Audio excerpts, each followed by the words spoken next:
You want to combine multiple PDF document into one. Like as you can see here, there are 4 different PDF documents and this could each have more than one page in itself. So how do we combine this using online tool for free? That's what we will see in today's video. So let me open this 4 page. As you can see, this is page 1, page 2, page 3 and page 4. Now, as I said, it could have multiple pages. So all in all, how we will combine this? This is the website ilovepdf.com. The link will be there in the description. So this has this merge PDF file option and here click on select PDF and select all the PDF which you want to merge.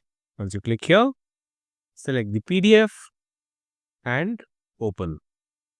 Now you see all 4 pages have come here, but the sequence is not right.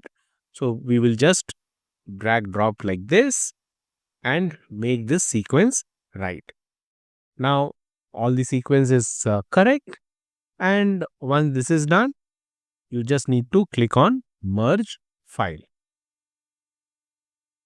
The PDF have been merged and download merged file. Once you click here, now you see this has been merged and downloaded. Let me open this. Now you can see all 4 page merged as one PDF here. So it is as simple as this. This tool, you can merge PDF, split PDF, compress PDF, convert PDF into all this format. And then you also have these options, what you can see on the screen. So it's quite a handy tool and try your hand at this in case you have to do anything with the PDF.